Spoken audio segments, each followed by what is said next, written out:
The Mayo Experience. Mayo Experience. Mayo Experience. Mayo Experience. Experience. Welcome to the Pat Mayo Experience 2019 NFL schedule review. We'll even look ahead to some of the opening lines because some teams have all 16 games lines out for them already, care of DraftKings Sportsbook. And one of those teams is probably one that we're going to dig into. So that's going to be a lot of fun. If you haven't checked out the 2019 Pat Mayo Experience mock draft, fuck's wrong with you? Go check that out. It came out yesterday. Go click on that and you can find all the good stuff. Geoff Fienberg is in studio with me. Did you feel like the Chargers got a good break on the schedule? I haven't, really absorbed it because I was waiting for today. But I saw that we played 4 primetime games and we have a bye week that's adequate for a playoff team. As in its timing, it's very late in the season. We're in the double-digit weeks by the time we get our week off. Hopefully, if we stay healthy or if we're hurt, I might be begging for it earlier. But if you want to play in the playoffs, I think you always want that like week 10 to 12 bye week. I think that's the ideal bye week for a team that sees itself as a postseason team. So we got that bye week and we got 4 primetime games. So I can't complain. I got plenty of giveaways for NFL Draft Week. I'll even be live with Adam Levitan on Thursday night, breaking down the fantasy implications of everything live in Boston. We're both flying to Boston because if there's one great programming move, it's scheduling something opposite the NFL draft, which everyone is watching. It's huge viewership. Got to remember that. Anyway, you can catch that on demand after the fact from later in the week. But if you check out the mock draft show, there's giveaways in that. And for this one, if you smash the like button for the episode, leave your DraftKings handle in the comments section, and let me know what you think the Jets' record is going to be in 2019. You will be in a draw for 20 DK bucks. Winners announced on the show next Monday that Geoff and I will be doing for the Byron Nelson or for Wells Fargo, whatever the hell it is next week for golf. And if you leave an iTunes review, 5-star, something nice about the show, DraftKings, and only 3 people entered last week. So a 33% chance of winning that 20 DK bucks. Probably a few more this week because I put that out there. But 5-star review, something nice about the show, DraftKings handle, and subscribe to the podcast. You were in a draw for 20 DK bucks as well. Geoff, what do you think the Jets record is going to be this year? I'm high on the Jets. I don't know. I'm going to play along when we do it. All right. I haven't run it. And I know we're going to run the schedule. I'm going to say 0-16. Yeah. That's going to be my pick. But I actually really like them. So I need to take a stance that is not quite as egregious as Tim's, but is still resembles, a prediction of somebody who thinks quite favorably of their quarterback and the moves they've made. Sakaka Sam? I'm a fan. All right. That's shout out to Paul on that one. I like that one. From Broadway Baker to Sakaka Sam, all in the course of one NFL draft. Let's bring in the third member of the team. He is the one who will go through all of the Jets' wins and losses and their picks against the spread. And we're going to hold him to every single thing that he says. And we'll see how much the Jets' record balloons as the preseason goes along, especially after the draft. It is the man, the myth, the insane person himself, Cust. Cust. That is not my name, and I am not an insane person. I don't know. We just recorded a Cust Corner where you said you spray Pam onto your steak. So that's because I thought you told me to do that. I mean, I didn't, but that's still quite insane. Even if I had told you that and you had just believed me, that still would be insane. Can I just say I'm glad that we're doing a football show away from the tyranny of the coin? I mean, the coin can be... Oh, good call. I should probably go get the coin, shouldn't I? So it can pick the Jet games? Yeah, I can pick the Jet games as we go along. Like just wins and losses, though. Yeah, we can pick it against the spread, too. We got all the spread games here. Except for Week 17, Jets-Bills. There is no opening spread on that game. Shocking. Yeah, there is the opening one. Well, before we get into the Jets and how much the NFL screwed the Jets over, according to Tim, as they do every single year, what were the big things that leapt off the page to you about the NFL schedule? To me, probably the amount of primetime games the Vikings got. Yeah, the Vikings. Nonsense. The Vikings ended up with 5. So the primetime games are the Bears, Cowboys, Packers, Chiefs, Rams, Vikings, Patriots, Eagles, Steelers, and Seahawks. All get the max of 5. Then you got the Brownies at 4. I think it's so they can like flex them in later in the season. Yeah, they're going to be flexing. I think because I got pretty bold. I think any bet me and Tim made, I think I would have pushed. Well, they had more than the Jets, so you won that one. Yeah, no, I don't think we made that, but I was like pretty high. I was like certain it would be over 3.5, but that was probably a bad line. But yeah, they're going to be on there again. There's no doubt one of those late season AFC North games will be flexed into Browns there's a football. lot of doubt. There's a Since they've never Chargers been good. Vikings game week like 15, Pat, that's on Sunday Night Football. I'm already conceding that will go to the AFC North by the time we get there. Well, you don't think the Vikings will be any good? No, I just think that they'll just, I don't know. All right, Tim, what about you? What are you seeing from the schedule? Seem to be a lot of international games this year, right? One more than last year. But mercifully, although there's several games in London, only 2 are early. Clearly, the NFL is responding to people who despise those early games. So that was nice to see. Love the early games. I like it too. Well, again, people don't, which is why they've reduced them.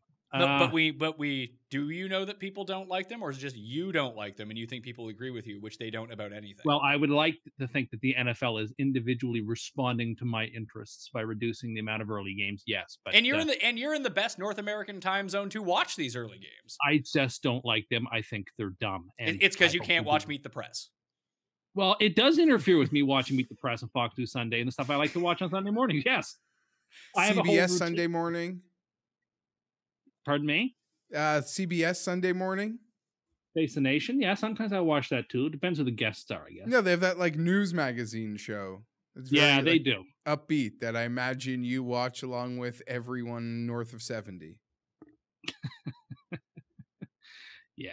So- Okay. So we got some international games. How many? There's just the one in Mexico. Do you think they'll actually get to play it this year?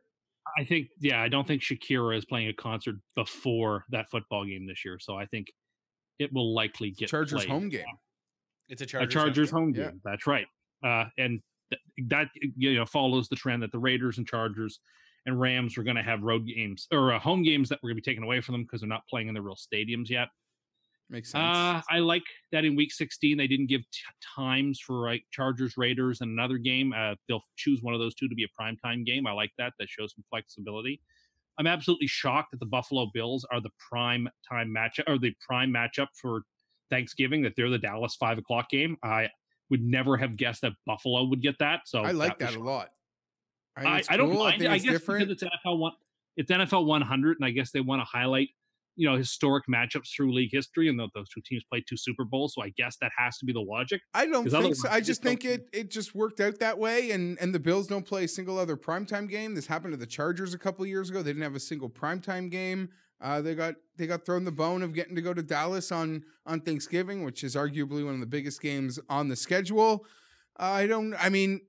I can't foresee that game got scheduled, so CBS or Fox could run like 2 highlight packs of the 2 Super Bowls. I don't even think it's that. I think there is something that goes into it with the NFL 100 thing, that the Bills are one of the oldest franchises around, that throw them a bone, and where they don't have any primetime games, get them on Thanksgiving. Why not? Let's burn a game on the Bills. Let's go.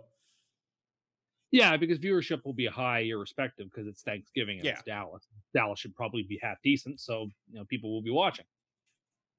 That would be the logic I have. I think the Bills. Do you think the Bills are going to be better than the Jets, Tim? No, I don't. I don't think the Bills are very Have you good. bet that yet? What?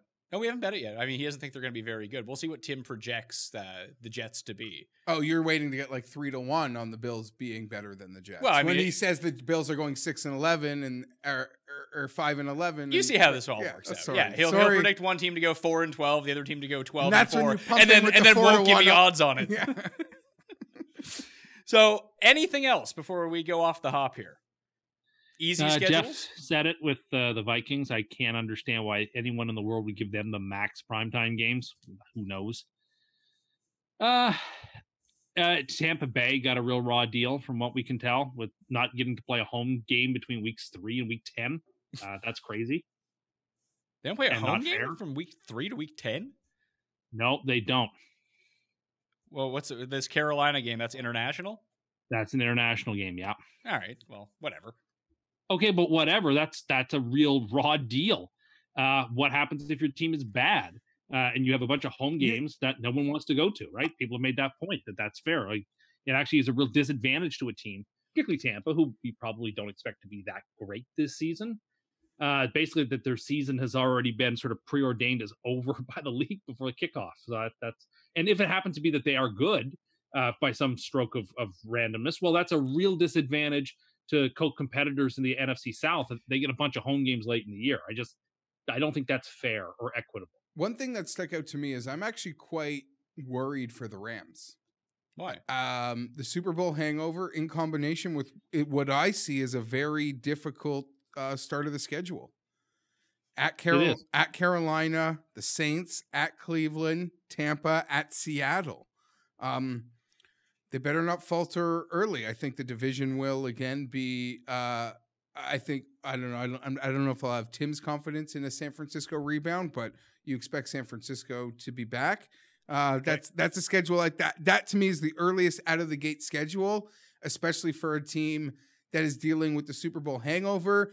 A team that, in my opinion, might be most likely to fall back this year. I mean, yes, they went to the Super Bowl last year, so calling the fallback isn't impossible. But as we discussed last year, they really put a lot of chips into the middle for last year.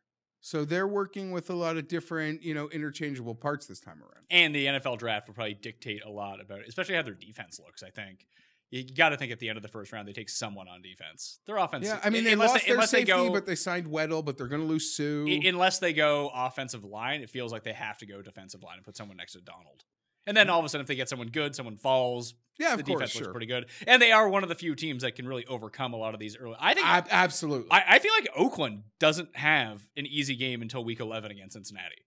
They have a very tough schedule. Like Denver is sort of like their easiest game, and that's week 1. Then they go KC, Minnesota, Minnesota, at Indianapolis, Chicago, bye week early, at Green Bay, at Houston, home against Detroit is probably like their first. That's not even an easy game. It's just not as hard as the other ones. All well said. And so this is a sort of a kick in the nuts for everybody. But to our boy Mike Clay's, schedule analytics, he's got the Patriots with the easiest run in the whole league. It's tough. Shocking. I know it's early. Shocking. Well, you have the second easiest, pal. Maybe it just turns out the AFC East with Miami and Buffalo may not be all that good. Yeah, but I'm sure, he's not like going off last year's win-loss. This is his own metrics where I'm sure he's putting in what he thinks the teams will be next year. And I would think that Miami probably projects out to be the worst team in the league besides Arizona. Yeah, Miami could be playing for a top 2 pick next year. Yeah, probably why they don't draft a quarterback. Yeah, we'll see what happens. Wait till next year. Yeah. They were last year, according to Geoff. They were a lot better than I thought they would be. And that's, listen, your coach, I like. A lot of people really don't like. Tim didn't like him until he was hired. The concept of firing Adam Gase, who could have had went to the final week of the year with a chance to be 500 in a team that I thought was going to win 3-4 games. Yeah, I thought Miami, when we would have done the show a year ago, Miami surprised a lot of people. Okay, even when we were doing the show during the season, we still couldn't figure out how Miami was winning games. Early on last year, they were like the Bills of 2 years ago. The Bills kept it going and actually made the playoffs, but they had jettisoned everybody out, and it was a very uninspiring roster, and even QB1 got hurt, and they were winning these freaky, crazy games from the Chicago overtime to the the New England game.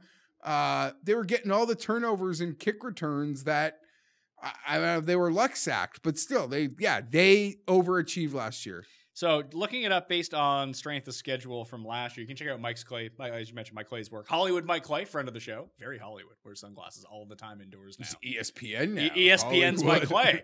It's not like we're flying him up to Toronto to be in the fantasy studios anymore. He's stuck in Bristol. But his comprehensive strength of schedule stuff is really good. I'm just going based on combined winning percentage from last year, just because it's really easy to Google, and that's what I had brought up. The Raiders have the toughest schedule, followed by the Broncos. That makes sense because you have the Chargers and the Chiefs all in one division. Then the Jags, Texans, and Bears. The Bears have an incredibly difficult schedule this year, just overall. Well, they're they have to play number 1 schedule for the first time in forever. Sure, it's just that division. And there's a crossover with the North, so they play the Chiefs and the Chargers. With the West. Sorry, the AFC West crosses over with the NFC North. Yeah, and you figure. Yeah, when we're looking for teams, every year, and it happening last year, you got to find 6 of those 12 playoff teams to throw out of the playoffs. The Bears are going to be one of those teams you got to look at to throw out, I think. We've got to make room for the Jets somewhere too. So we are just talking about the NFC. the Bears and Rams are two teams you could easily pick up and throw out. Based on last year, the easiest schedules in the league, the Redskins have the easiest. The Patriots, Rams, Jets, Giants, and Bengals would be the top from that end. Yeah, the Bengals could be sneaky this year. You say that every single fucking year. And they make the playoffs almost every year. When was the last time they made the playoffs? 2 years ago. Was it 2 years ago? The year that The Pittsburgh game where it was the crazy, like, sportsmanlike, and that was more than 2 years ago, I want to say now. 2016. Okay, so maybe 3 years ago. But they had gone a streak where they had made the playoffs like 7 of 8 They're years. really... Yeah, it feels like their run might be over. They are a team that, like, the national media doesn't give a crap about, but, like, real hardcore football insiders are incredibly intrigued about because there's a new regime there. Yes. And people, like, especially going into the draft, as you know, we sort of did this a little before the draft. People are really intrigued. They're sort of like a wild card. New regime can always mean new QB. So they're a team that a lot of, like, real inside football people are really, I'm not saying predicting to be good, but they're just very intrigued about how they'll go from here, especially as it pertains to draft week. I mean, we're looking at playoffs. You look at the AFC, the Ravens, so maybe a team we get to throw out so the Bengals could take their spot. Maybe. I mean, Tim's love for the Bengals. Why are we putting the Bengals in the playoffs? Well, I'm just saying, if we're looking, I'm saying they're a team that could. I'm not picking them right now, but I'm just saying they're the type of team that could supplant the. I mean, there's 4 pretty teams in the AFC North. You got to pick one of them. Tim has 10-1 bets that the Cleveland Browns won't finish top 2 in the division, and that he's giving out 10-1. Would be curious to know his win-loss record projection for the Browns. Well, we might have to go through that at some point. Maybe that's what we'll get to right now. Tim, the Cleveland Browns schedule for Okay, hold on. Let me effort that. No, I'll read out the games to you. Okay, but I want to actually see. No, because I need to see them as you read them out to me. Why do you need to see them? I'm telling them. Because Can you not hear? He wants to see the logos. I also need to see who they're playing sometimes the week before and the week after. It gives me a sense of things. Okay, go ahead. Fire away. All right. Week 1 at home against Tennessee. Win or loss? Yeah, I would give them a win. Wow. Really? You're going to give I them thought a it- win? Like the Titans. He's I about don't to trust run off Mariota like with 5 in a them. row. He's about to run 5 in a row losses. So he's giving. Oh no, them just the I don't trust Mariota and that team. I don't think they have the talent to sort of like go. Mariota-san. Football's back. Football is back. Hey, they have 2 quarterbacks now. Do you think they're going to have QB1 as a QB, like, QB 1.5, wide receiver 1.5 hybrid? That's how they're going to deploy I actually really Tannehill? like that as a landing spot for him. Well, he's never going to play. I guess Don't be- Mari- yes, I yeah, guess Mari's always Mariota-san gonna will play. get hurt. Yeah.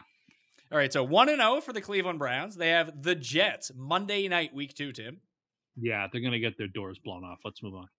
I mean, Cleveland's definitely going to win that game, so that's fine. Mhm. Did you know right now the Browns are favored by 3 points in that game? Wow. That's That- fine. I'm not shocked by that. By the time week 2 comes, the Jets will be favored. But what, after Cleveland wins week 1, they're all of a sudden people are Yeah, just going to 'cause the turn on Jets- them? The Jets should win big in week 1 as well. Okay. So next up, we have the at home against the Rams. Yeah, I'm going to give that game to the Rams. Okay. At Baltimore, week 4.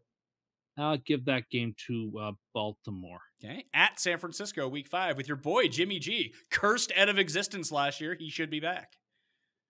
I'm maybe a little bit quieter on the Niners. I'll take Cleveland. You think Cleveland on the road against San Francisco? That's a stand. All right. That is the pick I am making. Sounds like San Francisco might be incredibly reverse. The curse week this year, off a Tim. physical loss to Baltimore, they head west and beat the Niners. 49ers. Who Tim's off of I- now. Well, it's a little bit more than a week. It's a primetime game. Short week. Oh, sorry. A bit. It's a long. Monday night game. Is it? Oh, another Monday night. I thought it was the Thursday game. Anyway, Seattle at home, week 6. I'm going to take the Hawks. Okay. Bye week. Who do you got? Yeah. At New England, week 8. I'll take the Browns. The bye week is Baker doing something dumb and derailing their season. For sure. The Browns are winning some tough road games here. They're going to San Francisco and winning, going to New England and winning. How about at Denver the next week? I'll take Denver. All right. At home against Buffalo. I'll take Cleveland. Okay. At home against Pittsburgh. Primetime. Pittsburgh. Okay. What do we got next here? At home against Miami. Run a 3 straight home games for the Browns. Browns. Okay. At Pittsburgh. Pittsburgh. At home against Cincinnati. Cincinnati. At Arizona. Browns. At home against Baltimore. Browns. At Cincinnati. Bengals. All right, so you have them going 7-9 this year. That seems far more optimistic than I would have. Well, he's got the Bengals sweeping them. That's true. If you didn't notice, late in the season, those 2 late season Bengals. But he games. also has them going into San Francisco and New England and winning games too. Yeah, so you can tell. But you make it sound like going into New England against a team that has no wide receivers and winning a game where they actually have some offensive skills is like impressive. We are filming this on March 22nd. April 22nd, and you're starting this already. Starting what? You know how this turns out. It's exactly what around this time last year you said the exact same thing. And what happens? He was probably you curse the Patriots into another fucking last Super year. Bowl. This time he was probably more like adamant that they were like done. I mean, they have basically the same receivers as they had last year. It's a tight end. It's a tight end that they're down. Yeah, he's not. That's not a receiver though. They have like the same receivers. Yeah, then they're gonna draft like one of those Iowa tight ends, and they'll be machines. And they'll be fine. Yeah. Oh yeah, sure, okay. They can't be good. Tim Here's said the so. thing. Here's the thing. I like a lot of what is brewing in New York, in Buffalo. That being said, Tim cannot, when it all ends, take credit that it ended. As he is picked against the New England Patriots now for 18 consecutive years. Yeah, it just won't work like that. Like he'll stand on Twitter like waving, like look at me. But he can't. Not everything I do is for credit. It is. What else do you do things for? Just to see them lose will be joy enough for me, and it probably will happen this year. But we'll see. I mean, you said that last year, and then you made a bet against it and lost. I like all his reverse curses. Like he tried to reverse curse them, even pick the Patriots in the Super Bowl. Yeah, but his whole like Tiger Woods winning. Like what a great run! You have decades of just him really cursing these people in the reverse way into really doing well. You can also go vote in the Custies, by the way. You hit the link in the description. We're going to keep voting open for another month. We need more people to go vote in the Custies. So what was the most curse thing of 2018? Then we'll do the show. Because there's already a lot of pretty high front runners for 2019. And I don't agree with that. Some of them involve hockey, which is just crazy. Yeah, your Stanley Cup Finals picks both got eliminated in the first round. Oh, well, that happens. As one seed. So yeah, that happens, does it? Whatever. They won. They actually won 1 game total in the round. I am aware how bad they were. Well, before we get to the Jets, then let's go through New England's schedule and see what you got brewing for them. Sure. He now knows he needs to make like a second, third place win total. If there's one thing that we have, it's Tim being dishonest about this entire thing. What do you mean being dishonest? Well, you're going to pick the Patriots to win games now that you would not actually pick them to win. No, that is not true. I will pick them based on what I think they will do. Okay. Week 1 at home against Pittsburgh. Banner drop. Yeah, with that banner drop. Although the last time they dropped a banner at home, will Robert Kraft be there, Tim? Will Robert Kraft or will the commissioner be there? That's a good question. Do you think they'll? I don't think Robert Kraft will be there. Do you think they'll? And Brady knows he's pushing around that age himself sometime soon. So who do you got, Tim? New England or Pittsburgh? I'll have to take the Patriots there. Okay. At Miami, week 2. I'll take them again. Okay, so 2-0 for the Patriots. At home against the Jets, week 3. Yeah, I'll take the Jets. Okay. At Buffalo, week 4. I will take Buffalo. Okay. At Washington, week 5. New England. Is Washington the worst team in the league? They actually may be. Washington, Miami, Arizona. Is that who we kind of have pegged as the 3 worst teams? In some connection of that. I mean, Tampa could certainly vie for that. I think Tennessee is trash, and they could vie for that. Tennessee make the playoffs last year? They did. They did? No, they did not. The Colts beat them on the last game of the season. Right. Giants, week 6. Patriots. Okay. At the Jets. Jets. Oh, the Jets sweep the Patriots. Jets get the Patriots out of the way pretty early this year, don't they? We're going to get through some of the problems I have with the way this schedule is made. All right, so Cleveland. That's a win for Cleveland. You've already picked Cleveland to win that Yes, game. I already gave Cleveland that game. At Baltimore. Baltimore. Okay. At Philadelphia. Philadelphia. At home against Dallas. Dallas. At Houston. Houston. So he's got a 4-game losing streak? At home against Kansas City. Kansas City. 5-game losing streak? 6-game losing streak now. At Cincinnati. Cincinnati. At home against Buffalo. They win. Who wins? New England. Sorry. Okay, New England gets that one. Miami at home, week 17. They beat the Dolphins. They recover, so they lose 7 in a row. They recover just to go out on top. By this point, he's saying, "What has Belichick announced he's stepping down too?" I don't think so. So going into week 16, he has them at 4-10. They finished the year. Get the here, man. You're right, because no teams ever win 11 or 12 games. Okay, like the hold on. It's just like he's playing himself on repeat. No. I will give him this. It's the only thing I can give him is that in the NFL, and I do agree with Tim, when it ends, I don't think they're going from their playoffs to like 500 fighting for that spot week 17. The season it ends, and it probably ends hard. Well, they enter the year. I'm not predicting it like him, but I'm just saying when they die hard. Well, the 2019 early win total for the Patriots is 11. And they would have pushed that last year and were lucky to get to it. So, but they pushed it last year. So they are projected. And he's got them at wins. 6. He's got them at 6, and they have the easiest schedule in the league. And so there's a 5-game differential. They're 5.5 game almost. And to bet the under is -115. So you have to lay 15 cents. How much will you wager on that, Tim? Shocking that you have to bet more to bet the under. Or that's where the smart money is. No, look at all the lines. They're like double juice. There's a little extra juice. You want to lay your future in April? Like he should. He thinks that it's 5 games off. I'm saying like when Vegas asked for it, like there's the juice isn't like yeah, nothing has come in. It's like -115 on both sides, probably, is my point. Yeah, they're only taking 20 cents. I mean, I don't even know where this one's from. It's just I pulled up. Okay, fine, but I just mean like it's not. They're taking 20 cents juice. Yeah. The only one that's a bit different is that you get plus money to bet. You get even money to bet the Saints under of 10.5. Yeah, usually win total bets are bad bets unless you can get like plus money on a side or something. I mean, that's not if you think that the team is going to really smash that one side. Yeah, but even then, this is way too early. For example, you should never, ever, ever bet an over until like the day before the NFL season. That's dumb because people get hurt, things happen. You don't want to take that chance. I mean, it would sound like you should bet unders if that's the case. Like people can also get hurt, like that awesome QB in your division gets hurt, and you can, then everything's out of whack. You can look at like there's an extra game and a half available to me there. That can happen. I'm just saying, I don't think there's a whole lot of value. Especially this time of year, there's not. I mean, there has to be value. You have them projected at 6 Yes. wins. They're projected for 11.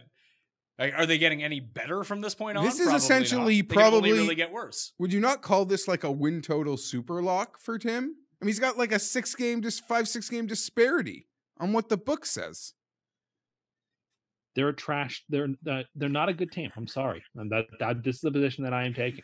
He backed off of trash. He did, yeah. He doesn't want to lock it in because he has no confidence. You're not a trash team if you win 6 games. You're a trash team if you win 3 games or 2 games. Like the Jets this year. So I just quickly, once they go 6-10, what happens next year? Like the year after? Are there, like what sort of changes are we going to see? Probably not that many. So they'll ride it. They'll like run into the wall with everybody? Because these people, because they'll just think, oh, this was just a weird blip where the Patriots, this will never happen to us 2 years in a row. Their win total will be 10.5 next year, regardless. Like no one will learn any lessons. Nothing will be done. Oh, if they go 6-10, like Brady's probably done, isn't he? Well, that is almost they're not just going 6-10. He would have to be done. They're not just going 6-10. They're going 6-10 in a division where the next great league quarterback rides his team to 12-4. And they are, feeling even worse about themselves because now they're the Jets. I don't think they're going to feel too bad with their 6 Super Bowls. I'm not going to lie to you. No, I don't think so either. Although they'll be, again, this is what's going to happen now because they are the least secure fans on the face of the earth. Is that they will start to attack me for making statements of what I think will happen because they can't enjoy the 6 Super Bowls they have. They just have to lash out in anger because their baseball team is bad and because, Well, is their baseball team only bad because you picked them to win the World Series? I didn't pick them to win the World Series this year. What'd you pick them to do? I picked them to win a wild card, I think. Okay. So it doesn't look like they're going to make the play. Now you've jumped off on your wild card pick already? I don't know. I mean, it's early, but just the Red Sox are bad because I think the things are decisively moving against Boston sports. They can't go on forever, and it's not going to. Okay. Leafs Bruins Game 7. Who do you got? I would take the Bruins, I guess. 'cause good. the Leafs- What just happened there? Well, everything's going I was against about- Boston sports. Boston will win. yeah, this game, but it's round 1. Like, whatever. I mean, your picks couldn't get out of round 1. They'll get blown out by the Blue Jackets, Who you had losing in the first round.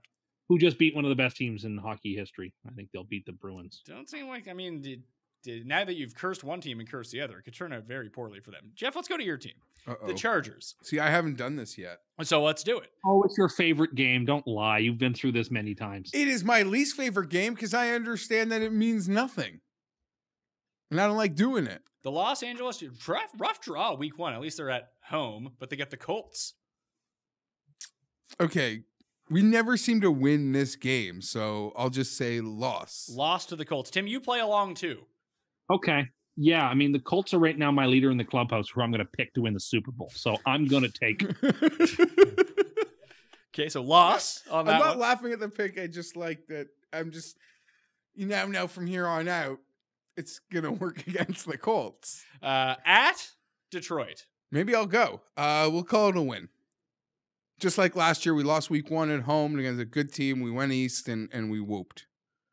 Yeah, I agree. All right, Houston at home week 3. At home, for This what is it's us. worth. This is us. This is us. This is us. One of the best TV shows on TV. Oh my God. I've got the win. Sorry, that's what I meant. Yeah, by I'm this waiting is for us. Tim to say something. That's Yeah, not I'm gonna take the just a Chargers. lie. This is us.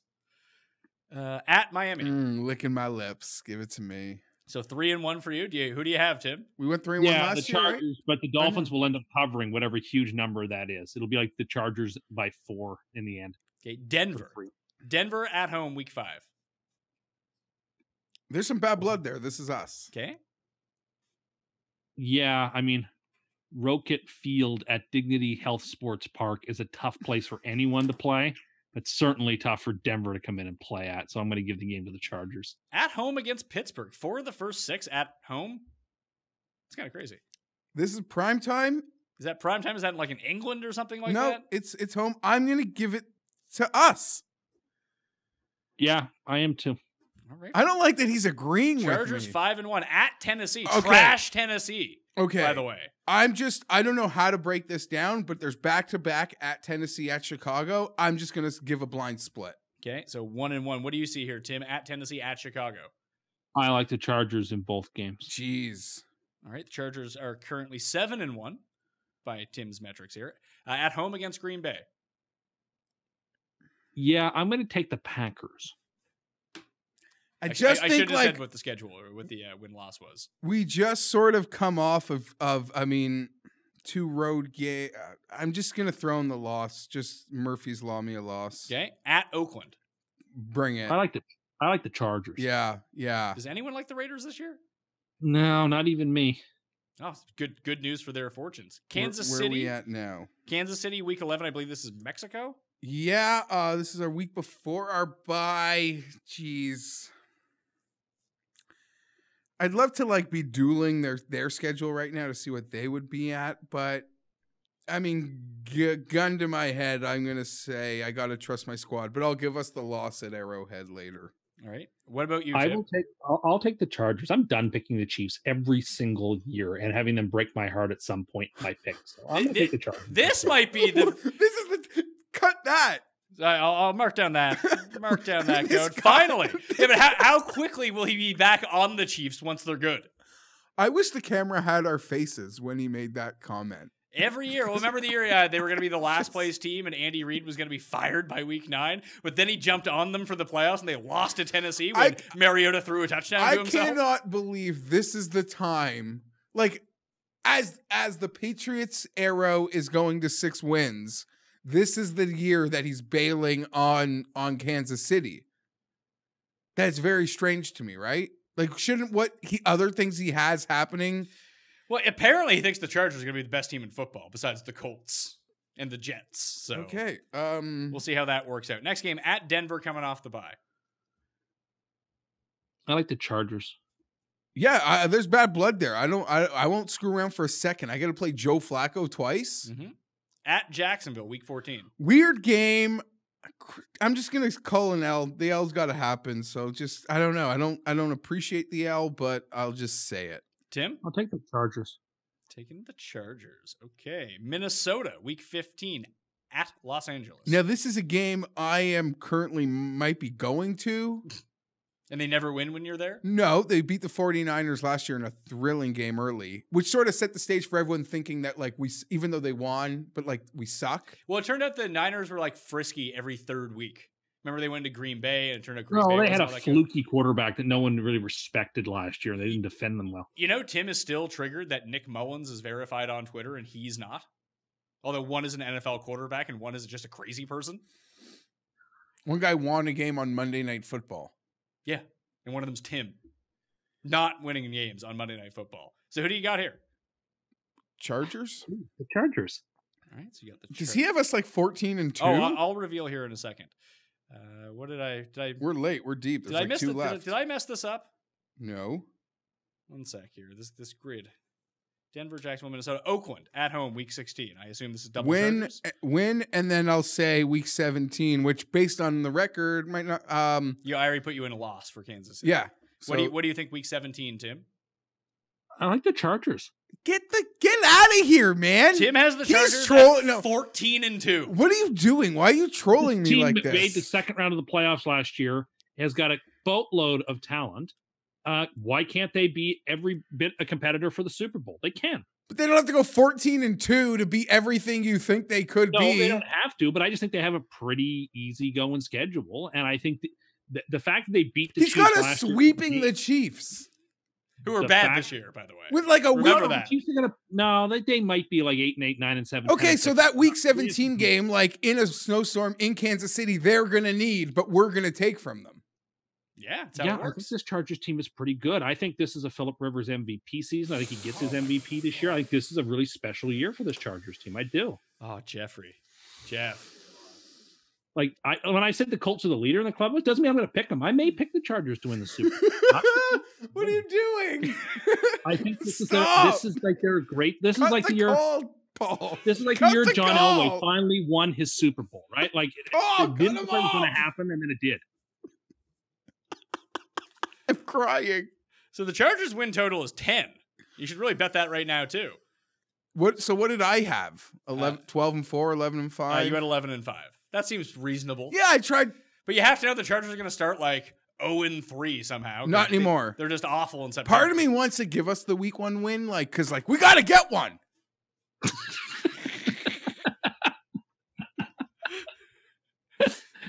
But you're taking a more measured stance than Tim is?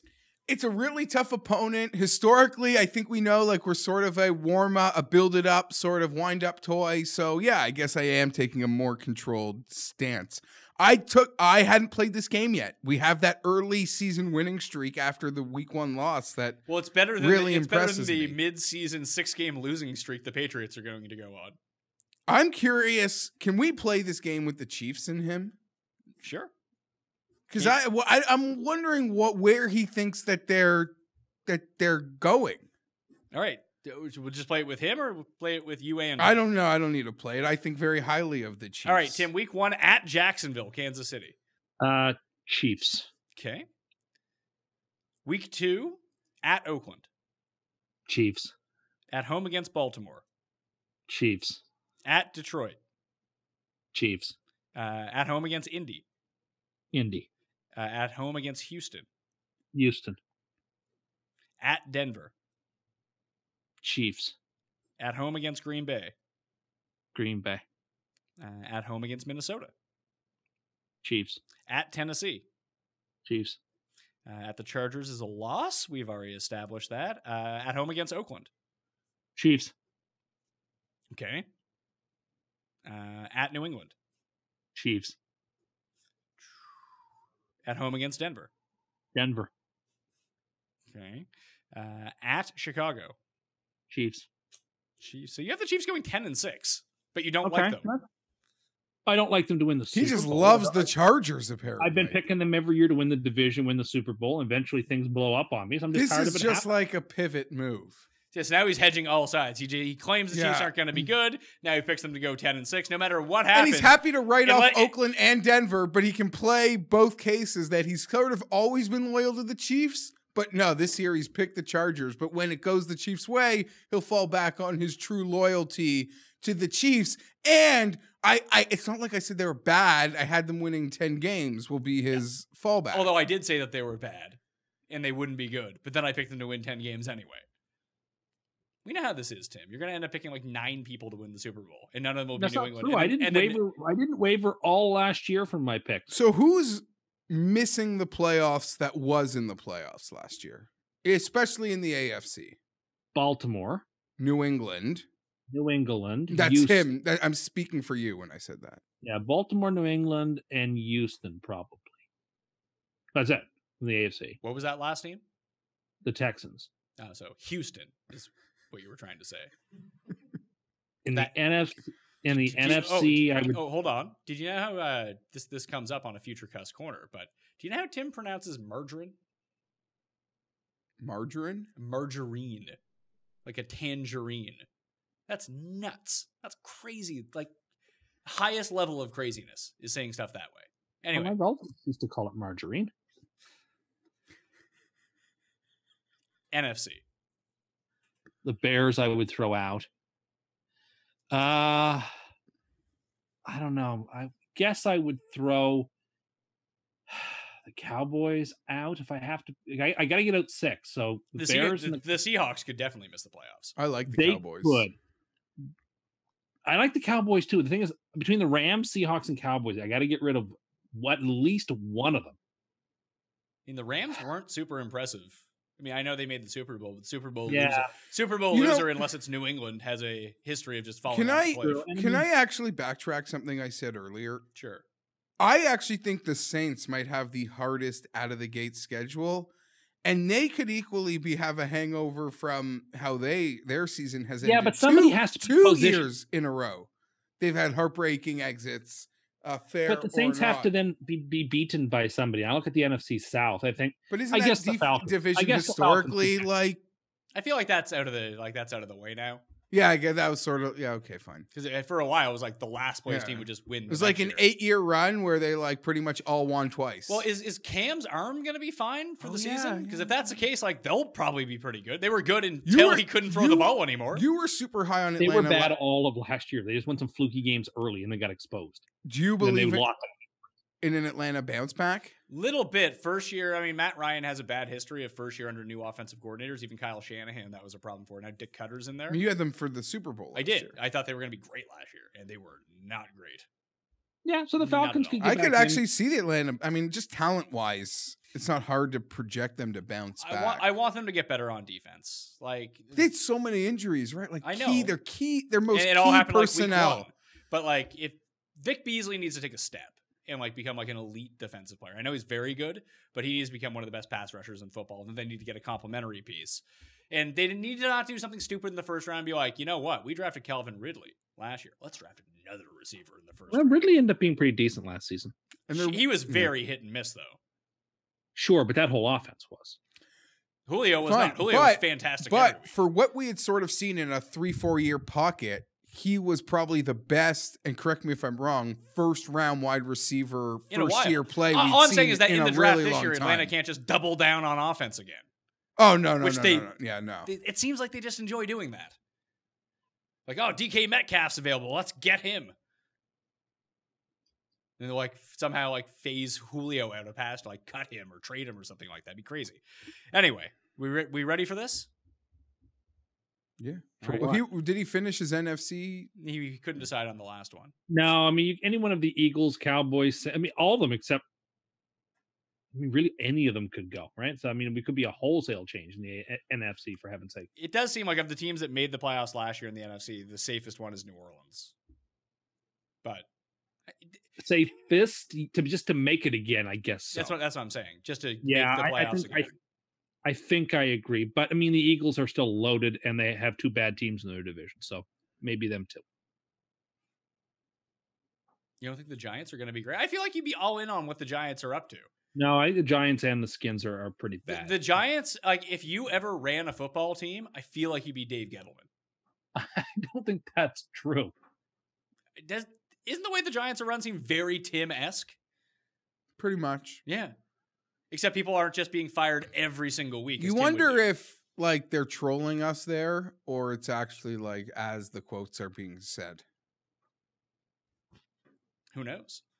Is Gettleman just a patsy for the Maras? Or Probably. Or Mike Francesa? How much do Francesa and Tim have in common? I Couldn't they just be on a show together?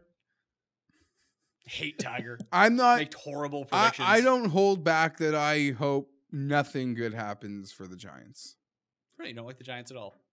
I just still I don't get over things. You were pretty upset about Eli Manning on Twitter the other day. Well, I just see the clip again, and here we are all these years later. Get me a credential to his retirement press conference. Isn't it time to get over it? I just want to know why. I understand. Even like the most unflattering thing, you could just say why. History is on Eli's side. He's won 2 Super Bowls, and the Chargers like moved and have an owner that everyone acknowledges is like shitty. So he could just say, I didn't trust ownership, whatever. But I'm just curious, like, why? Like, why at that time, LaDainian's entering his prime, San Diego's a beautiful place. Like, what was the reason that he said there on the actual clip? Like, and I'm not dumb enough to think on draft night, Pat, that he should say why. But I'm just saying, 2 decades later, you want to know? All these years later, when he said, I don't want to make the reasons public because it's too embarrassing for the Chargers, as like a genuine Chargers fan, good times, bad, wanting to get a layout of history, I'm curious for the historical record what the reasons were. That's all. Okay. You ready for this? New York Jets 2019 win-loss record. We will get Tim, and guess what, Tim? The coin can pick along with you. There he is. There's the coin. It's nice. Very good at making picks, by the way. The leader of the spread pick'em last year, the coin. So yeah, but he doesn't watch the games. What? He doesn't watch the games. It's a coin, Tim. I agree with Tim. Tim's jealous of the coin. Did you know that? Sometimes I was too. Tim doesn't even have his self-worth set at $1 Canadian. That's why he's very jealous of the coin. It is so much easier to pick the games if you're not watching it. Okay. That's a fact. Week 1. At home against Buffalo. Win or loss? Jets by 7. Jets by 7. Oh, so you want to do the against the spread too? Don't even tell him the spread. Just let's see how his prediction lines up against the spread. I like that he's giving us scores already for week 1 games. Let's see. Week 2, Monday night at home against Cleveland. It'd be visually easier to use that page. That's probably true. I think we win big. Think you win big? Yeah, like 14 plus. You don't have to give us the. Fine, but I think we win big. Okay. Week 3, Jets at Patriots. So this is the start of. You've already picked the Jets to win this game. Yeah, but let me just describe the way the league does little things to throw obstacles in our path. 2 games we have this year against the Patriots. The first of which we have to play them coming off a short week, which is what happens here. The 2 most important games of our season, probably the 2 most important games of the Patriots season, are against their best divisional rival. And in the first game, and we'll get into the second game when we get to it, the first game, we have to come off a short week and the Patriots don't. And, and we have to, travel to New England for this game on a short week, on a 2:00 kickoff. Just wanted to make that known. We win the game, but it's not despite the league doing little things to tweak us. I'll give Tim that actually would bother me. So you're being a big crybaby again? Oh, this is bad. Wait till we get to the next Jets-Patriots game. It's even worse. So you're just being a crybaby again. You can say yes. So you can. No, I'm not being a crybaby. You are being a crybaby.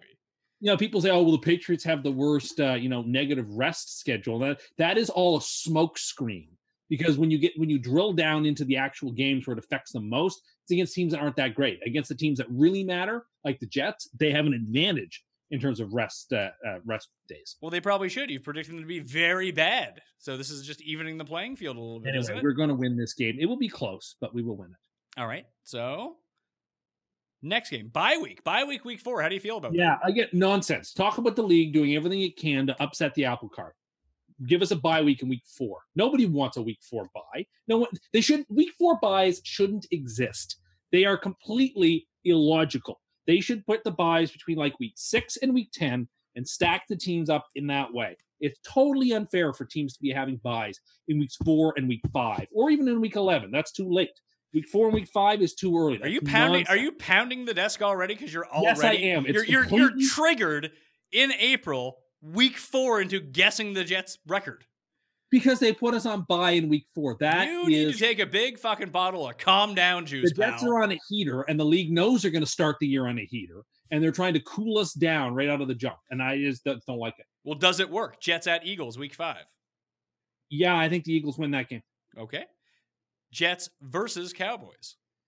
I think the Jets win that game. Okay. Jets versus Patriots. So now the Patriots in the second, it wasn't bad enough that we had a short week. This time, the Patriots come off having played on Thursday night the week before. So the Patriots are coming off a mini bye, while we are coming off having to play a late game, like a late afternoon game on the Sunday previous. So the Patriots have, this game is a Monday night game. The Patriots will have had 11 days of rest, and the Jets will have had 7.5. Again, an unfair advantage for the second time this year. It's completely unjustified. You're already building excuses into why the Jets, when they don't win these games. Excuses. These are statements. These are excuses. They can't win on 7.5 days rest. I think they are going to win. What about all the extra advantage that the Jets get over the Patriots in week 1? Jeff's laughing because he knows I'm right here. Geoff, please weigh in.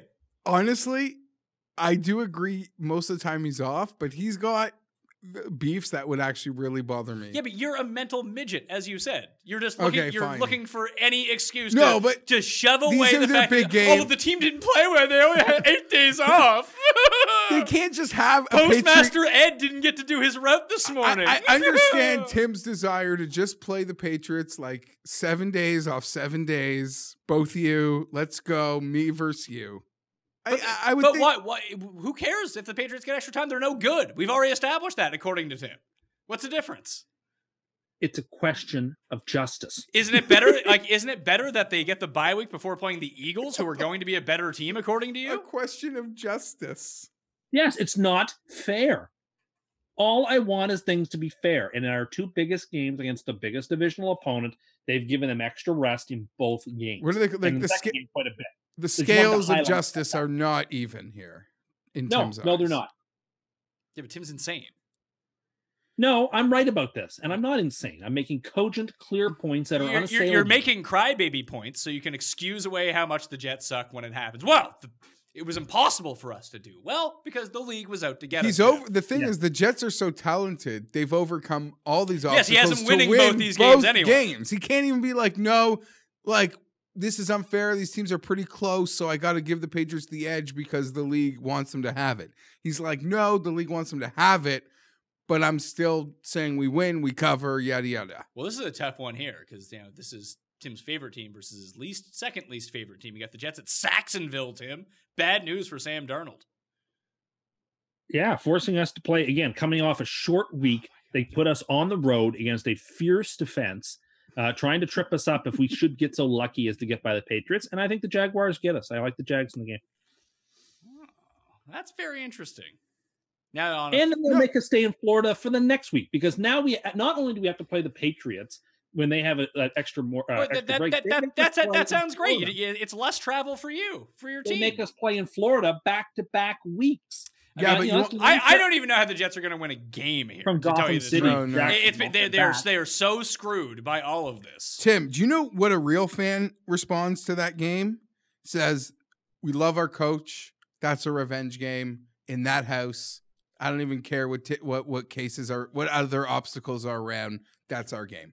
I do expect it to beat the Dolphins, but I'm just saying that to have us go play in Florida back-to-back weeks just doesn't seem right. What a travesty, being sent to the moon 2 weeks in a row. What was the Chargers last year? They were like in LA, in Jacksonville, in London, back. Oh shit. So after you guys play the Jags, you have to take a 2-hour charter flight home, and then later that week take another 2-hour charter flight to Miami. Yeah, and then they get the Giants the next week. So they get an extra home game. I'm Yeah, so going we're to just give him. paintballing across the See, continent. this is where Tim like loses What are me. you talking about across the continent? Well, from north to south. Such a fucking I just crybaby. said it's like a Such 2 hour. fucking crybaby. It's a 2 hour and 20-minute And they charter get flight, basically man. an extra home game this year too by having to play the Giants the next week. No, they don't go at the Giants. They're home to the Giants. Oh, There's no sorry. extra home game. So they don't get the extra home game. I apologize for that. So The who do you got? Giants. So who do you got in that one? I like the Jets. You like the Jets? You don't like the Giants? No. Jets at Redskins. Yeah, I like the Jets. Okay. Jets versus the Raiders. I like the Jets. The Jets are favored in that game, -3.5, They by should be. the way. Jets at Bengals. Oh, his Yeah, see, this is a beloved tough spot. Bengals, the tough spot on their but schedule. It's kind of cold, and I just think this is the Jets have won a bunch of these games, so I've got to give some losses here to be reasonable. No. and so But I'm- you don't think they're going to lose this game. So I now actually do think that now you're trying to play it both ways again. That you think the Jets are going to win this game, but you're not going to pick them because you have to put on losses Hold to on. not make you The seem team insane. that plays in Secaucus doesn't need to worry about it being cold in Cincinnati. I just like the Bengals. They don't play in Secaucus. They play in Eastern Rutherford. I think that the Bengals will win the game at home. Okay. Jets versus Dolphins. This game is in New York. I like the Jets. Jets at the Ravens, who you said are not going to be very good. I think we win the game. Okay. We got Jets versus the Steelers. That's a home game. In for what the people Jets. are saying, oh, this is the revenge game for Bell, but like I think we've got things wrapped up by this point, so I don't even know whether Bell's going to even play or has to play in this See, game. So Now he's making Yeah, hold on. One of my favorite annual Tim claims is when we do the schedule, he then starts to pick. Last year, I swear to God, he said that they would have a playoff spot by the week after Thanksgiving. And he wasn't like joking because Tim doesn't really tell jokes. So this is the week you've clinched. What was that game that clinched you your going playoff into week spot? 15, after week 15. So they clinched their playoff spot versus Baltimore. He thinks Well, they yeah, win. I mean- He thinks they win this game.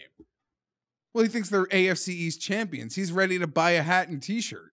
He probably already has it on pre-order, knowing Tim. Yeah, I think we do win this game. Okay, so Jets at Bills, week 17. Jets have nothing to play for. Don't play their superstars. We just went through this with Kansas City and the Chargers, and you were like, doesn't matter. Chargers win anyway. Yeah, but I think the Jets really don't play anybody. They don't care. So I'll give Buffalo the win here. Plus, we tend to play badly in Buffalo, so I don't like that spot anyway. All right. Do you see what Tim has them going here? Yeah, I think I see a curve. So he picked a game more than we projected. Yeah, so he's at 12-4 to begin the year. That's where Tim subsides right now as it pertains to the Jets. We'll wait for the draft because they draft someone he likes. It's clearly going up to 13-3 pretty quickly. The coin, Tim, Yeah. the coin picked the Jets at 7-9, which seems far more reasonable. So which loss? They finished 7-9, I'm so going to the- say, because there's only 4 losses to pick from. At some point, he'll come off the Bengals and Jags games. I'd be curious to go through the Bengals schedules to see if he has them going 16-0. Well, that was going to be my next question. He must have them winning the North. I kind of do actually. I think it's still early. I mean, it's You don't even April. know- I haven't made all my decisions yet. I just think the Bengals team has some talent. And I like them to cannot coach. believe what you said about the Chargers. well, I think it could be a very, very, very. You talk about, and you've talked about this too, Geoff, about how teams make steps, and they have last year the Chargers made that big step, and I just get into the playoffs with winning a playoff game, and I just think that the next logical progression for this team is to take that next step, which is to either get to the championship game or even the Super Bowl. And I think Phillip last year he could have been the MVP had Mahomes really not had an all-time year. He was in the hunt, and I just think that Breeze would have He- still been in the he's set. Was special. the second round. Breeze was second in voting. So yeah, 12 Breeze was, but Phillip had a great year that in many years would have No, been listen, an MVP. the rules, you see what Breeze and Brady do. I'm not comparing Philip to them, but I'm just saying guys get older. The rules are now are in place to keep these guys slinging So successfully. you know how this Tim has methodically done this all out. So here's what happens. Based on what he has working for the AFC right now, especially with the amount of wins that he gave the Chiefs as one of the wild card teams, the Jets going 12-4 would theoretically give them the 2 seed. in the AFC behind the Chargers, who are the 1 seed. And then the Jets can win their home game in the first and the second round of the playoffs. Then they'll have to go to LA to play the Chargers. And then Tim will bring up all the bad vibes the Chargers will have with the Jets. Then he'll have the Jets in the Super Bowl. That's how this works out. Yeah, I'd be really terrified of a Jets-Chargers playoff game. That usually goes so poorly for my team. What? I do not like What are you his talking like Chargers on a like. I can respect. He's seen enough to respect the roster and be like, yeah, the Chargers will Yeah, be but the Jets good. always beat the Chargers, though. But I don't know why he's putting the Chargers on like on a serious pedestal. Because they were like one of the 3 or 4 best teams in football last year, and I expect them to actually make a little improvement from last year. It wouldn't take much to go from what they were to being the best team or the second best team in the AFC. Like, I respect that roster top to bottom. I think they're skilled at almost. I don't know that they really have any holes at the moment, or no tackle, linebacker, no holes, Jeff. no, but 14-2, no holes. Do you want the honest to God's truth? Well, I mean, if you're giving it to me about the Chargers, it's not going to be the truth now, No, is it? I think, and I said this last year, Sue would be perfect. I agree. Absolutely. You got the money? Yeah, I don't think we don't have the money. Do you got room for a bad seed on the team? Yes, we need a seed that can rough things up. Not everything has to be family friendly. We could use a bad seed in that locker room, Well, I think. how cool would it be to see the Chargers and the Powder Blues in the Super Bowl? Like that would be aesthetically quite beautiful. He's really trying to curse the Chargers right now to get the No, Jets. now I got I'm nothing not even against the cursed. Chargers. Now he's got me Super like crazy skill. dreaming. So Tim has laid out a scenario where the Chargers are the best team. And based on what we've seen from Tim, that you think this is going to end very happily for you. No, but just anybody saying those words like can get my insides like really, really tingling. So if the Jets go 12-4, Tim, what's a disappointing season for them? A disappointing season will be, no matter how they finish, anything less than a playoff appearance would be devastating. Anything less than 1 playoff win would be a real disappointment. So you're going from 3rd overall to 12. I mean, it's football. It happens. We've seen it. It happens all the time. The Rams and Bears went from nothing in consecutive years to winning their divisions. So I guess like that could, if the Jets were to win their division and lose in their first playoff game, well, that would hurt. I would live with it because that would be the step. I think they took that big step. He also wouldn't live with it. He'd be like freaking out the entire No, time, talking about how the league screwed them in the game. No, he somehow. would, but he would like come back down to realize like that's a huge progression. I think step. the Jets are last year's Bears or 2 years ago's Rams. That maybe maybe I'm a little optimistic. Maybe they only win 11 Do you games. want to know the honest to God's truth? The Jets' opening win total is 7. 7.5? Yeah, 7. And the under is being bet up. That's fine. Here's the People thing. don't know any better. We've done win totals on 4 teams or 3 teams. 1, 2, 3, 4, 5.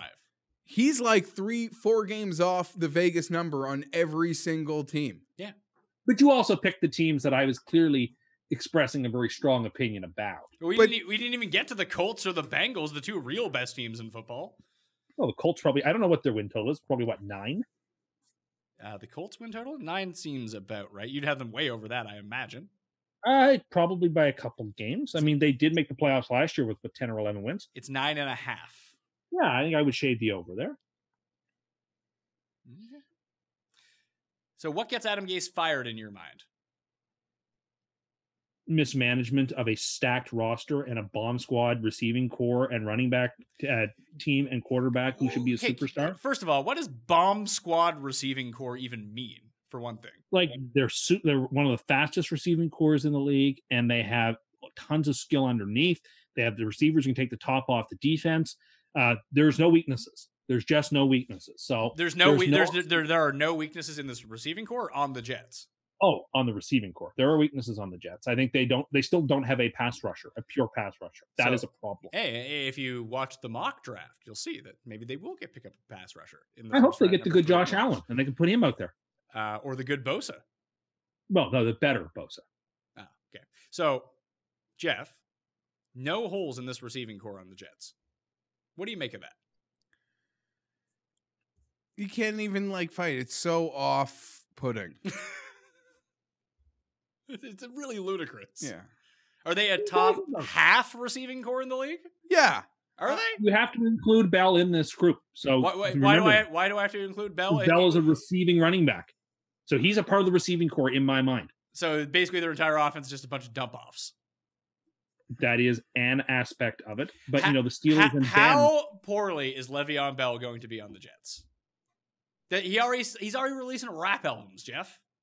He should. He's in the Big Apple. He's on the AFC's premier franchise. AFC's premier. He's moved up in the world from Pittsburgh to a real city. Do we think that the Steelers are a worse franchise than the New York Jets, Geoff? No, I don't even know what that means. Oh, he said the Jets are the premier AFC franchise. No. They have the best receiving core, and they're not the premier. the best. Okay. So where does Robbie Anderson rank amongst the best receivers in football? He's a top 15, 20 receiver. Top 15, 20 receiver. How about Jamison Crowder? Jamison Crowder, when he's healthy. I mean, I don't know why I have to defend. You love Jamison Crowder more than I do. So you don't know why you have to defend you saying that this is the best receiving core in football? Well, just you love Jamison Crowder and did all last year. You sang his praises almost on a weekly basis. Yeah, for DFS purposes when he's $3,400. He's really good, and I think as a slot receiver, he's one of the best 10 slot receivers in football. All right, well, Quincy Enunwa actually rates out better as a slot receiver. He's also one of the top 10 slot receivers in football. So you have three guys who are just untouchable. Robbie Anderson, Quincy Enunwa, and Jamison Crowder. Who else is in this receiving core? Well, we added Jeremy Bellamy, who I think is pretty good. I mean, he didn't have the opportunities to flourish in Chicago. Believe his name is Josh Bellamy, by the way, if we're just going to throw it out there. And again, I'm adding Bell. As he's clicking through the depth chart now. I want to make sure I'm not forgetting anybody important. Don't forget about the silver spooner, Chris Herndon the fourth. Well, I was going to bring up, Herndon is a tight end. What about your guy, Canadian golf legend, Ian Leggett? So I didn't believe in Herndon as much last year. Going into the year, Herndon, I became a believer. Like, I do not want the Jets spending picks on a tight end. Herndon with Gronk now gone, the best tight end in the division. And one of the best 3 or 4 tight ends in the AFC. Like, I don't think he's like Hunter Henry good, but I think he could be at that level in a year or two. Top 3 tight end in the AFC. Hunter Henry's going to be... So you have Hunter Henry, you have Kelsey, and then you have Herndon. He's number 3. Well, no, Kelsey is well and above everybody. No, Kelsey, Hunter Henry, Chris Herndon. On like fantasy, like overall rankings. No, I mean Dallas. I'm not Dallas Clark. Jack Doyle, he's no good. Ebron, he's no good. Yeah. Ebron's not really a tight end. What number tight end does Henry go off the board next year? In like fantasy? 4 or 5? Yeah, 5 probably. You got Ertz and Kelsey. I feel like I'm missing someone super obvious. The fellow from Chicago. Kittle. Yeah, Kittle's number 3 for sure. Kittle, yeah. Kittle me Timbuston. It was my best draft pick I made last year. He was excellent. It was like my second last round. What's his face in Miami? He should be way better than Chris Herndon. The guy who was the rookie. Mike Gesicki. He's a beast, that guy. Yeah, he's good. Gesicki? Gesicki, that's his name. I can't wait. He's probably. The way that you've had to go look up the names of the players in this receiving core as you were talking about it really shows how great they are. I wasn't sure about. Do you think the Jets have a better receiving group than the Chargers? No, if you're including backs and tight ends? No, I don't. I don't think that. Now, you can make the case they have the best receiving core in the AFC East. I'd be willing to hear that. Well, argument. The Bills don't have a receiver. They have you, all right? I got like a little twitch on the guy. Yeah, there was like a. The Dolphins have one self-diagnosed Tourette's. The Dolphins don't have any good receivers. Parker's a fine player. There's nothing wrong with him. But everybody else. If Parker's a fine player, why hasn't he shown that in 5 years in the league? Well, I think he's going to be the prime. Like, he's going to be great in fantasy this season, I expect, because he's like the only one they can feed. I expect him to have a really good year. Yeah, the Jets. Bad news. They still have Kenny Stills to pay the bills. It's actually really not close. The Jets do have the best core in the division. But it's not good. But it's a horrible division. It's not pretty good. It's a horrible division of receivers. So I don't. I mean, the Bills could be better with John Brown, Robert Foster, Isaiah McKenzie, and a healthy Shady McCoy. That's like me playing golf with like Colton Oast and Boo Weekly this week and being like, I'm the skinniest guy in the group. Yeah, I'm the 3rd best player. It's not a real accomplishment. If you compare their receiving core to the rest of football, not so great. They don't have an impact guy. Well, Robbie Anderson is an impact guy. He's not. You called him a top 15 receiver in football? I think he is. What do you think reality would put him at? Around there, 15, 20. I think a lot of people like him. People who know a lot. 27? Could we come up with 15 better receivers that you would want on your team than Robbie Anderson, Geoff? Do you think we could? Yeah, easy. All right. Let's try to come up with some. We'll start with your guy, Keenan Allen. Well, okay. We're going in no order, obviously. Here, I'll just look at this. Would you rather have Larry Fitzgerald right now, or would you rather have Robbie Anderson? Robbie Anderson. Okay. I mean, I don't know if Robbie Anderson's significantly better than Christian Kirk on the Cardinals. So, Please. I would rather have. So I'll give you Robbie Anderson over Fitz. Would you rather have Kelvin Ridley or Robbie Anderson? Calvin Ridley. I'd rather have Ridley. Anderson, but it's very close. I'd rather have Ridley. Would you rather have Julio or Anderson? Julio. Next. Julio. Would you rather have? I guess who's even a receiver on Baltimore? Snead. Crabtree there this year. Okay, so whatever. Crabtree's Let's just move on. We'll give him the check mark. John Brown or Robbie Anderson? Robbie Anderson. Yeah, it's pretty close. Hmm. Would you rather have DJ Moore or Robbie Anderson? I'd rather have DJ Moore. Anderson, but I like Moore. Anderson. Okay. Bears. Allen Robinson II or Robbie Anderson? I'd rather have Allen Robinson. Anderson. Robinson didn't show a whole lot last year. Anderson. Really? Thank you. Where are you coming from on this? DJ Moore? DJ Moore and Allen Robinson, you wouldn't rather have those two than Robbie Anderson? Both of them? Yeah. Well, it's 2 for 1. I thought. No, just like either or. That one's AJ tied. Green or Robbie Anderson? Pass. Green? Well, I mean, like, You're there's passing? nothing. No, like, Yeah. passing, You have to there's say no- yes or no because I'm writing them down. Sorry, yes, but Yeah, like, you I just had to mean, take like, one. it's so obvious that, like, I'm not even. Jarvis Landry or Robbie Anderson? Landry. Landry. Odell Beckham. Okay. Tim. Yeah, well, okay, sure. Okay. So we're on to Dallas. Would you rather have Amari Cooper or Robbie Anderson? Amari Cooper. Anderson. And I am Mr. Amari Cooper. I've been his big fan. Big time. Sounds like you're a big fan. Big time fan. Big I time was the one who fan. defended that trade. when it Fine, but- Emmanuel Sanders or Robbie Anderson? Robbie Anderson. Anderson. I'd rather have Emmanuel This is Sanders. not 2004. Sorry, when Emmanuel Sanders was great. Who do we have? Who's left on? Would you rather have? Marvin Jones. No, it's not Marvin Jones. It's Kenny Galladay or Robbie Anderson. It's clearly Galladay. Well, it's Gall- not clear. It's clearly I Galladay. go Galladay, No, but not it's clear. close. It's clearly Galladay. It's close. Probably Galladay. Anderson. It's probably Anderson.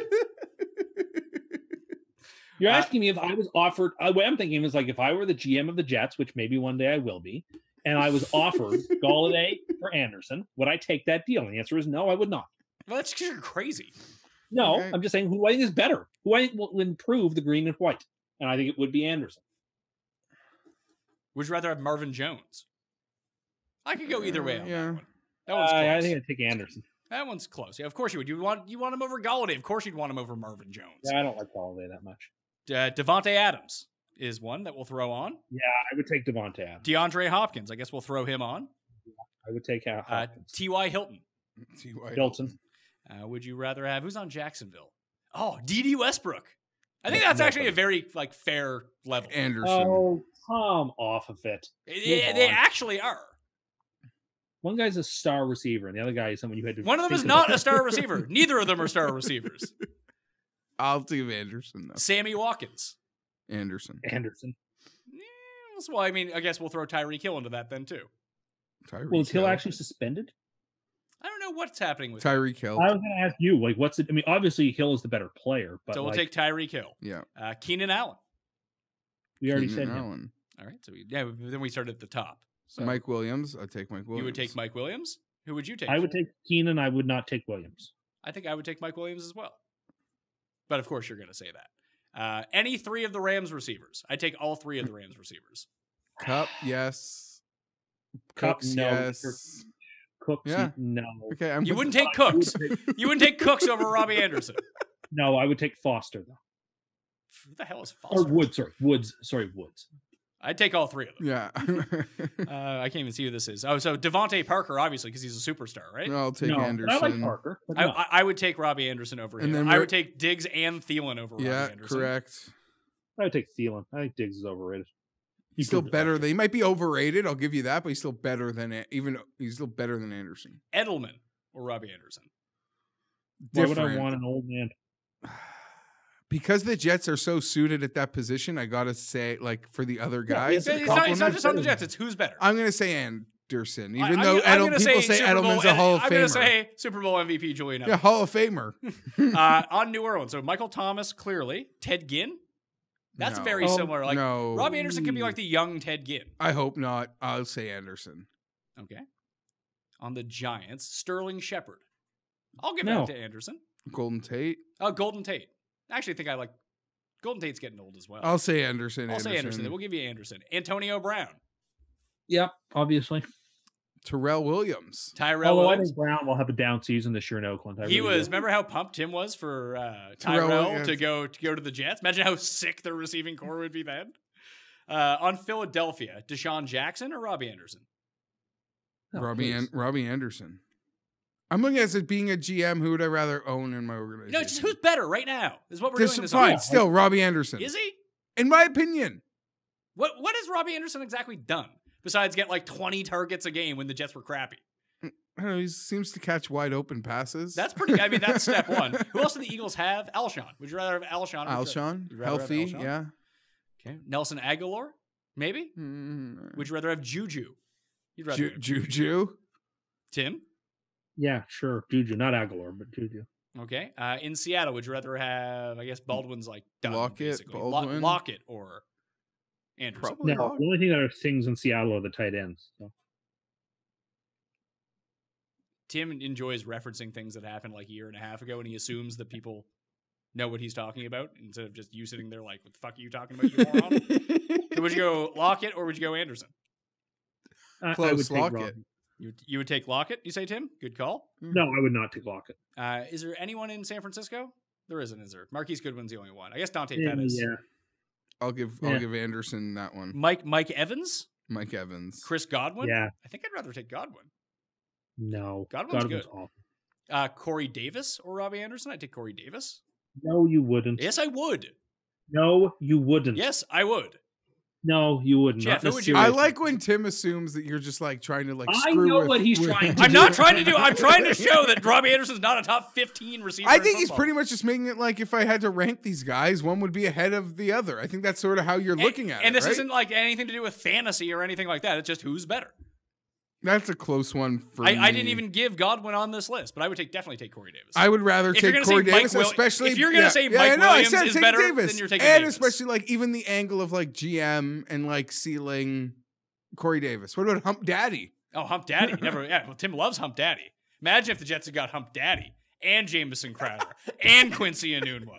They'd just run 4 slot guys at all times. They'd run a Canadian Football League offense. Who's on Washington? Garcon? There's a guy that was awesome last year. No, fantasy was what? Doxson's the only guy there. So no, I would not want Doxson. So we've come up with their best receiver came to the Jets. What would you rather have Crowder? Or would you rather have Anderson? Thankfully, I don't have to make that decision because I got them both. So we have 31 receivers in football better than Robbie Anderson, and that's not including any of the rookies that are coming in. So I don't think he's top 50. Oh. Wow. I think 50. He will be fair enough. I think he will be top 15. He quickly banked off the 15 and said fair enough when he said it's not top 50. Well, that was a fun exercise. 12-4 the Jets. Are you ready for that world? I'm high on the Jets. The problem is if the Jets I'm high on the Bills too, though. I don't think a ton separates them. I would give the lean to the Jets. I'm really excited for both teams. I think it'd be great for football if Allen and Darnold are as good as I hope they are. And I would have no issues seeing an end of an era, but I don't predict it. I'm not that crazy. Yeah, I think the Bills have some like greater flaws than the Jets have, but I'm kind of with you. I don't see a ton separating them. It just depends on how much better you think that Darnold is than Allen, if you think that's even the case at all. I think they're both. I'm so excited about both of them. How do they stack up to Baker? They don't. I like Baker as well. And I like Rose. I like them all. Who should trade for Rosen? Nobody. The Redskins, maybe? Arizona should not trade him. Well, okay, let's live in a world because he's the quarterback that he wanted. Rosen's the guy he wanted to draft over Sam Darnold. Let's live in a world where Kyler Murray is drafted first overall. I still don't think they should trade him. You have a cheap backup who's a guy you loved so much that you took him 10th overall, and he's cheaper than pretty much any backup you'd pick up and someone you trust. Why in heaven's name would I trade him for anything at more than I mean, 100 cents on the dollar, if which you're not going to get. If you think he's so good and you trust him so much, you're not taking a quarterback at number 1. But I didn't draft him if I'm the Arizona. But whatever. In the world, the very likely world that they draft Kyler Murray and trade him, Daniel Jeremiah, who I trust, who is well connected to the Chargers and the league as a whole, says that's interesting. Like a 2nd-round Chargers pick for Josh Rosen. Well, he says that he's being told the Redskins, the Chargers, and the Patriots are showing interest.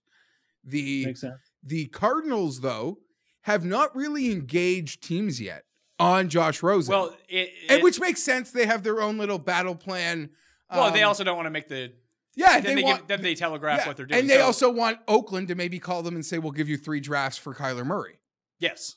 So there's also, what you can turn that number 1 pick into theoretically on draft night. Maybe someone wants to either move back down or do whatever and trade for Rosen then. But you also have sort of the Sam Bradford situation from a few years ago where he gets, who has it got hurt? Teddy Bridgewater goes down in the preseason. All of a sudden, a team that's like close is looking, maybe they go and they trade for a veteran, but they might just panic move and trade for Josh Rosen. Here's a 1st-round pick for Josh Rosen. I think it could be very toxic bringing Rosen back and having him sit there. I don't think that makes for a healthy locker room with a new coach and a new regime. I think they have to sell the stock. There's no such thing as 100 cents on the dollar. They have to bite the bullet. I'm not saying they need to put Rosen somewhere where he'd be happy.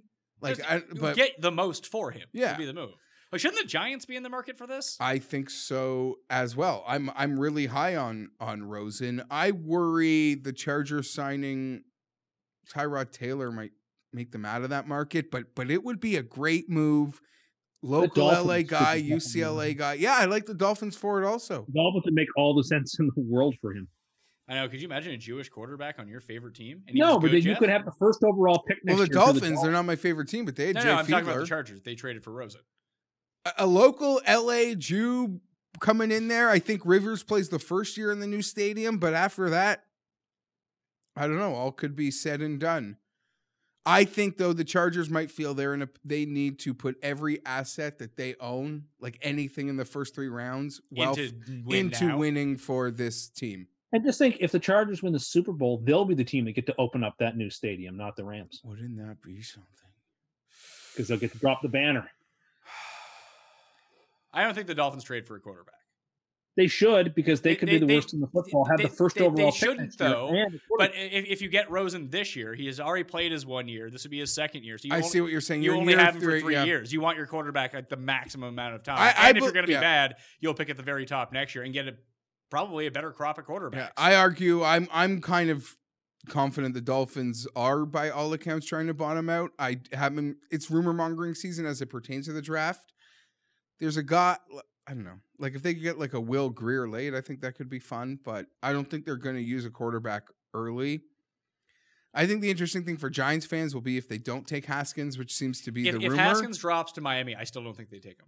I agree, but the Giants fan has to live in this world of just pure paranoia in the sense that they passed on Darnold last year, and I believe as great as Barkley is, Darnold will be a superstar. Now this year, they're going to pass on Haskins, and they're going to watch him end up a Redskin. So Sam stayed in the city, and Haskins is going to stay in the division. Do you think they should take Haskins? Or do you wait the year and hope you're bad again and get another high pick? And then you get, what's his face, 2-0. The rumor that is scaring people is, firstly, the quarterback I absolutely love, but I don't know anything. I'm enamored with this Daniel Jones from Duke. I think he is everything I would want in a quarterback. He looks the part. He's like everything Phillip Rivers was with a normal release. He's a gunslinger. He's like 6'5", 6'6". He's got that prototype weight, that body, that arm. He wears number 17. He spent all this time at Duke under Cutcliffe, who is Peyton Manning's swears to death that he's the greatest quarterback coach in the world. So I'm in love with it. This Daniel Jones to me is my favorite quarterback of this. So you draft. hope the Chargers get him in the 5th round? No, in the 1st round. He's going in the 1st round? Yeah. If the Chargers want him, they'd have to take him in the 1st round.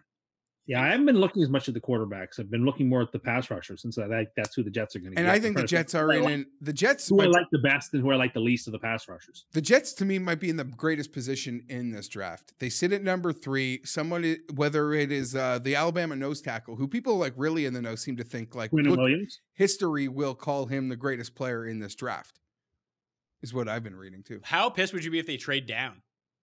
I wouldn't be. I mean, because we gave away 3 seconds last year to go up and get Darnold.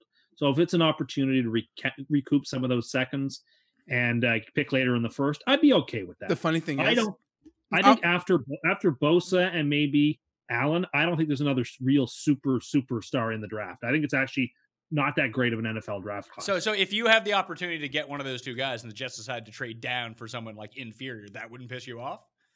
It would depend on what the return was, I suppose. I mean, it would suck to watch. I mean, I don't think Bosa is going to be available at 3. I think San Francisco will be run to the podium to take him if Arizona is foolish enough to take Murray at 1. So I don't think he's there. Allen would be there, but I mean, if they're not enamored with him, then they should trade back. They don't need to use this pick on a guy they don't 100% believe in. Go recoup a couple of picks, because next year we're going to be picking real late. So let's get the picks we can get now. I love how there will be, in the scenario of the trade, there'll be a player on the clock that Tim wants at number 3, who he will like tweet that this guy is going to be a superstar. They trade out of the pick. And then he'll hate him. Tim will, yes. We've seen this play out before. Tim will then, that player will instantly suck, wouldn't have been a right fit for the Jets, wouldn't have succeeded or been able to handle New York. We've seen it happen to poor Broadway Baker. He went from Broadway Baker to Cleveland, and now he's terrible. He's no good anymore. Well, he's like got 3 seasons left in his career before he has to retire from old age, so he better produce.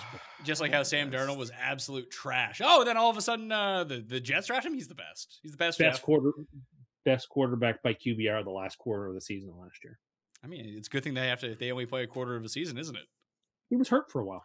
Salfino doesn't have the Jets losing a home game. He's like, him and Tim are like, very reasonable Michael Salfino on the same page as Tim. That's exactly 2 Jets fans who are just, how could the Jets be bad? There's a question you want to ask yourself. I said it a lot. I'm high on the Jets. I like a lot, and I don't hate the coach that a lot of people just blindly do. It would be really good for the show if the Jets are good. I'm not going to lie to you. Yeah, you've never done the show with the Jets. The Jets being really good or the Jets being really bad is good for the show. Them being like 7-9 is not super fun. Them like having a heartbreaking. If they started 7-2 and ended up 7-9, okay, that would be fun. But just being like a middling, fantastic. Like even like 9, like. Yeah, no, I know what you mean. I know what you mean. Extremes are good for the Jets. If they just trade wins and end up 8-8, that does nothing for us here. That was kind of like what they were last year. Like they started off hot. Tim predicted they were going to go 16-0. You got a bit too fired up, and they were just kind of bad the rest of the season. Yeah, if you ever just want to laugh, just put on the first 10 minutes of the week 2 show from last year after their Monday night win versus the Lions. How triggered are you going to be when they lose to the Browns on Monday night at home? That's not going to happen. This game's not in Cleveland. Bud Light isn't rolling in, barrels full of beer for the people in Cleveland to celebrate a fluky Thursday night win. Like, that's not going to happen. The Browns are going. The reason they front-loaded all the Browns primetime games was because even the league thinks they're probably not going to be nearly as good as a lot of people think they are. But it seems like people want to. So if that's the case, it seems like people do want to watch them, though. Which you said that they did not.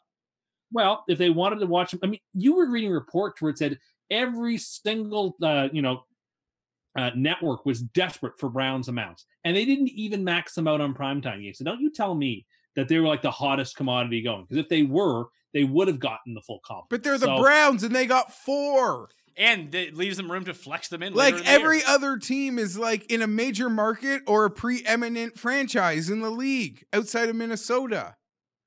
Yeah. So the Browns, weird. My point being is the Browns at 4 is equal to Dallas at 5. I hear what you're saying. Yeah, because they're in there with the Chargers and Saints, who are small markets but good teams. Yeah, it's like if you play golf and lose to like Justin Rose by 20 strokes, I think you did a good job. But that's tied. Per DraftKings Sportsbook against the spread, the Jets are favored in 5 of 15 games this year, Tim. Sure. I mean, I wonder how many games the Bears were favored in last season at this time. Probably 5 or fewer, and they won their division. So It's so easy for him to like make these claims because of like football's historical ability to. And he's picking the one team that was bad last year that became super good. Yeah, they're clearly like them. I do want to say, like, I'll tell you that of teams drafting in the top 5, you got to make me pick somebody to like make a big move. It's the Jets. Of course it is. It's the Jets. Their teams are almost carbon copies of the Rams 2 years ago and the Bears last season. The quarterback coming into his second year, good defensive players, the quarterback who needs to develop and show something, who didn't impress as many people as you would have thought in their rookie years. Like, they are cookie cutter franchises. Do you want to know the problem? Is those things don't get predicted. Well, actually, last year there were people out there kind of predicting the Bears could be Rams 2.0, and I think that. But the Bears weren't Rams 2.0 whatsoever. They really kind of lived and died by their defense, which was incredibly good. No, but the point was that they would take that big step. They would sort of skip that middle tier and go right to division champion. Yeah, we saw it with the Jags a couple of years. Like, it's forever. It's a forever football. Yeah, there are going to be teams that do it. It's just never really the obvious team. That's sort of what. Now I don't know if the Jets are going to be an obvious team or not. We're just talking to Tim, who believes they're going to go 12-4. Watch it be the Bills. How triggered would that make you? Shock me Bills either. go 12-4, Jets go 4-12. How do the Patriots finish in that situation? Yeah, let's say 10-6, get a wild card. Okay, then I'm not happy at all. Does Gase get fired? He should. So you would fire Gase after year 1, and it really doesn't matter to you how the Jets actually do it, just if the Patriots are bad or not. Well, I mean, so you're actually just a fan of rooting against the Patriots. No, what I want is us to be the ones that knock them off. So if they make the playoffs, that doesn't really knock them off at all. That just means they'll go into Orchard Park and win a wild card game by like 35 points, and we're no better off than we were. Okay, that'll do it. Schedule release, Pat Mayo Experience, Jets Talk Radio. Geoff, were you excited to get back into talking a little bit of football? It is everything. Bolt up. Well, oh my God, now 14-2. Oh, the Chargers. I like literally had a shot of adrenaline and excitement, and it all flew back to me, like his words about the Chargers. And now it's like can't be beat. Despair. Tim's words and concern. You can follow Geoff on Twitter at @GFienberg17. We'll have more football content rolling out. He pretty much declared that Phillip Rivers is being carried off of Hard Rock Stadium, John Elway-esque, is right? Yes. The players on the field might even prop him up like Xerxes in 300. Isn't Phillip exactly the sort of guy like Elway in that Super Bowl against the Packers with that spin Shut up! Down? Phillip's exactly that type of guy who, like, his whole career. This is like you're trying to just predict, like you're just trying to connect a dot that is so well. Like in theory, there are similarities. It's so preposterous. Did you know that Tim doesn't think that John Elway is bad at picking quarterbacks? He just thinks that people are jealous of John Elway, so they give him a lot of heat. John Elway only not bad at picking players. John Elway only has his job because the ownership structure there is a complete mess, and there's nobody to fire or hire him. And you can't fire him and hire someone else because no one wants to be president of a team without like an owner with an ownership situation in flux. So he pretty much runs the team, and he sucks. He's so lucky Peyton Manning played there. Or they decided to take Von Miller second overall when other people weren't so sure. What do you mean not so sure? It was second overall. Yeah, but I mean, he had to go ahead and pull that trigger and then put the coaching staff around him to allow Von Miller to develop. Von Miller's the reason they won the Super Bowl. I agree, he's an incredible player, and yeah, it was like that year is probably the best player on defense. But he had the second overall pick. He took who did he pass? What are you talking about? Well, he's this offensive guy. For him to say immediately, I should look up that draft. He took Chubb this year. It was a great pick. It was a great pick. I don't think he's bad at making picks. I think he's had some issues with quarterback. But hold on a second. I don't want to give him credit because he's able to execute the number 2 and number 4 overall picks on players that are regarded as those picks. So, it's the true scouting comes when you have to. And at the number 2 pick in the draft that year, I think Evan Silva even pointed this out the other day, that if you look at like the top 11 picks in that draft, like 6 of them are Hall of Famers. Yeah, great draft. It's like the Watt draft at like 11 or that is that. Watt went at 11. I think Darius went at 3. It's a great middle part. So I guess that was the choice. Did you take Von Miller or did you take Marcel? It was Darius? a great middle part of the draft. It's got like Kerrigan, and Chargers screwed that one. Who did they take that year? Corey Legit. But it was after the players that I wanted. All right, Geoff Fienberg, Fienberg17 or Fienberg17 on Twitter. You can check out Geoff. You can subscribe to the Pat Mayo Experience, where occasionally you'll hear Tim and Cust. Tim and Cust.